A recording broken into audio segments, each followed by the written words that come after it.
Salut tout le monde, aujourd'hui on part à Akihabara pour le Akihabara Game Show 2025 qui a eu lieu dimanche dernier. Je vous propose de découvrir cet événement gratuit qui permet de tester des jeux à venir avec une tendance néo-rétro. Allez, direction le 8e étage du softmap Akihabara Amusement Can, situé sur l'allée principale d'Akihabara. Ce softmap est spécialisé dans les jeux vidéo, les figurines et autres produits dérivés issus des animés et des jeux vidéo. Au 8e étage de ce softmap, ils organisent régulièrement des événements. Et c'est là qu'a eu lieu l'événement.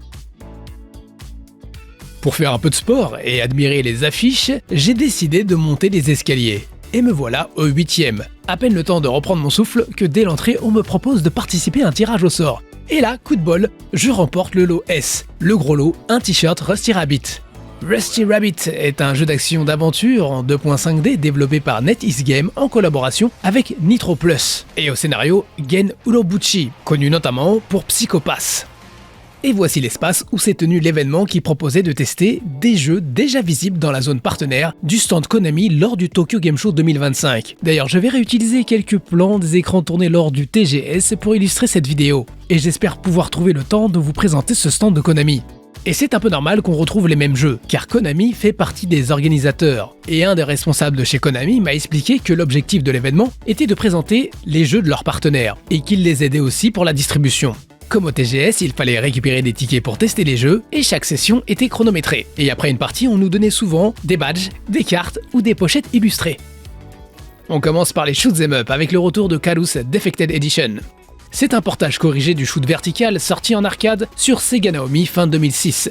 Une période assez tardive pour ce système.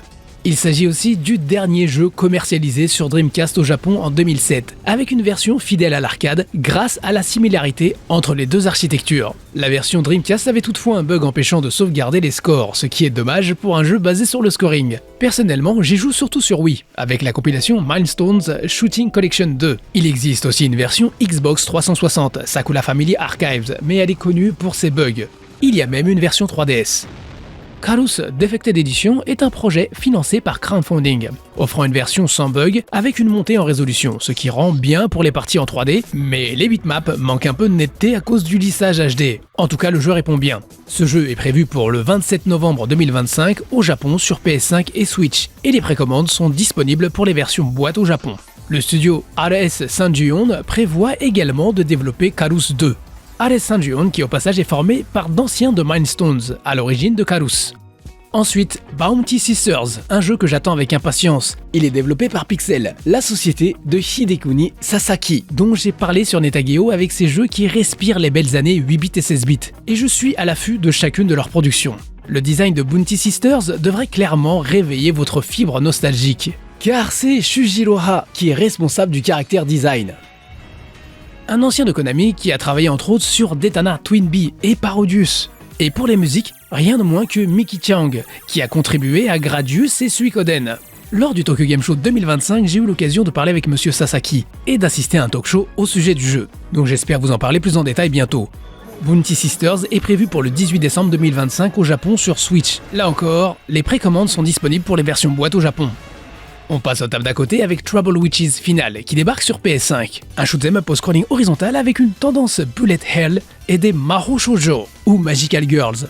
Ce jeu est à l'origine un doujin game sorti sur Windows en 2007 par Studio Siesta, puis porté en arcade en 2009, sur Xbox 360 en 2011 et sur Steam avec Trouble Witches Origin en 2016. Un jeu qui reprend les bases de la version arcade avec des graphismes revus. Une version qui permet de jouer avec coton via un DLC payant. Et depuis 2023 est sorti Trouble Witches Final pour PS4 et Switch, proposant de nouveaux systèmes. Et c'est cette version qui a débarqué le 23 octobre sur PS5. Et comme au TGS, ils offraient un badge pour ceux qui avaient essayé le jeu. En parlant de coton, juste à côté, on pouvait jouer à Koto Reboot sorti en 2021. C'est un remake, non pas de la version arcade sortie en 1991, mais du portage X68000. J'ai d'ailleurs consacré une émission complète sur ce jeu que je vous conseille vivement car j'y ai mis du cœur. On change de registre avec Denkigai no Kisaten ou Medcafé on Electric Street. C'est un jeu en 2D sorti fin 2024 sur Steam. On y incarne un héros exploité dans son travail qui finit par le perdre. En errant dans un Denkigai, une ville électrique un peu comme Akihabara, il va découvrir un Medcafé qu'il va devoir gérer, avec l'aide de Med qu'il faut aussi recruter. Le jeu est plein de détails et de clins d'œil à la culture otaku. La sortie Switch est prévue pour le 26 janvier 2026. À côté, Chrono Arc Deluxe Edition, qui est lui aussi sorti l'an dernier sur Steam. C'est un RPG en 2D basé sur un système de cartes de compétences. Sortie prévue le 29 janvier 2026 sur Switch. On passe à la table où on pouvait tester le premier Burai sur Switch. Burai Jokan, un RPG que j'ai acheté sur PC Engine à cause de sa jaquette dessinée par le même caractère design que l'animé Les Chevaliers du Zodiaque. Le projet est porté par Mebius, un studio dont je suis de près les productions. Et sur place, il y avait monsieur Hiyoshi Kunihara de la section de développement de Mebius, à qui j'ai raconté cette histoire de jaquette et il m'a donné tout de suite cette pochette de Burai. Monsieur Hiyoshi Kunihara n'est pas son premier portage de jeu rétro. Il a travaillé comme directeur sur Creepy Terror, un survival horror en 2D sorti sur 3DS en 2017. Un jeu qui m'avait tapé à l'œil car c'est un hommage aux jeux d'horreur des années 90 comme Clock Tower ou Twilight Syndrome. Creeping Terror que j'ai présenté dans l'émission Fin du eShop, les jeux 3DS à retenir. Et j'ai fait plusieurs live Twitch sur Twilight Syndrome. Pour revenir à Burai Jokan, la version PC Engine est sortie en 1992 et je ne savais pas alors que c'était un RPG, à l'origine sorti en 1989 sur PC 88, une gamme de micro-ordinateurs NEC qui fut très populaire au Japon. Et pour un jeu de 1992, je trouvais le système un peu archaïque, mais replacé dans le contexte de 1989, c'était plutôt moderne. Et en 89, ce jeu a marqué de nombreux joueurs japonais, car c'était un peu le Chrono Trigger de l'époque, avec au scénario Iijima Takiya, qui avait fait parler de lui avec entre autres le scénario de Last Abargedon, sorti sur PC 88, mais aussi porté sur Famicom et PC Engine. Pour le character design, le tandem Michi Himeno et Shingo Araki, qui ont travaillé sur de grands animés. Et pour le son, la participation de Shoya, un groupe de rock japonais fondé dans les années 80. Hormis la PC Engine, Burai Jokan sera porté sur PC 98, MSX2, FM Towns, Super Famicom et Mega CD. Et je trouve que la jaquette de la version Mega CD est même plus jolie que celle de la PC Engine. La version Switch est un portage de la version MSX2 sortie en 90. Une version déjà disponible sur le Nintendo Store japonais. Le second volet, Burai Gekkan, est prévu pour février 2026. Et à l'occasion de la sortie de ce deuxième volet, il prévoit aussi une édition physique regroupant les deux jeux. Il y avait aussi plusieurs jeux d'aventure que l'on met dans la catégorie visual novel hors du Japon. Et on continue avec un autre titre développé par Mebius, Dusk Index Gion, qui se déroule à Kyoto entre deux époques, 2006 et l'ère Meiji 1906, autour d'une série de meurtres mystérieux. On peut y voir de jolis dessins pour illustrer l'intrigue. Sortie prévue pour le 29 janvier 2026 sur Switch, PS5, Xbox Series et Steam, et une démo est disponible sur Steam. Autre jeu du genre, Yagate Chiriyuku Kane no Hanae, Dear Mirror Flower en anglais. Un jeu de romance fantasy signé Kogado Studio, qui ont pas mal de productions de visual novel, dont beaucoup de contenu orienté ASMR.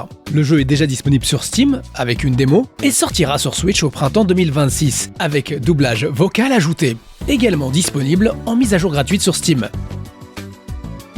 Dans un autre coin, on pouvait essayer Story from Soul, The Gun Dog, ou Kido Sengan Gun Dog Taioke Monogatari, un jeu inspiré des visual novels qui était tendance sur les PC japonais de la fin des années 80, début des années 90, comme Snatcher, avec un caractère design qui fait animer des années 90, pour lequel j'ai un faible.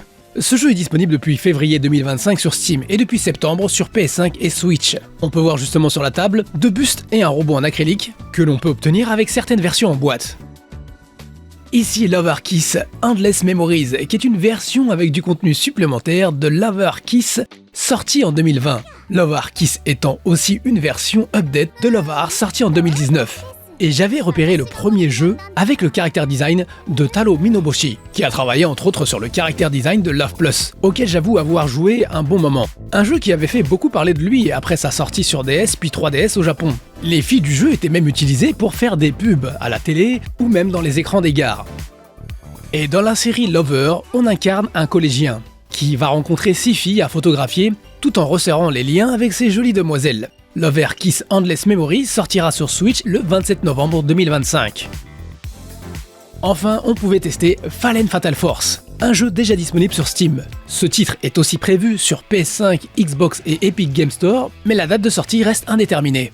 Et je vais arrêter là pour la présentation du Akihabara Game Show 2025, histoire de rester concis et de pouvoir travailler sur d'autres vidéos car j'ai encore plein de choses à vous montrer. J'espère que cela vous aura été instructif et divertissant. Merci et à bientôt. それではさようなら。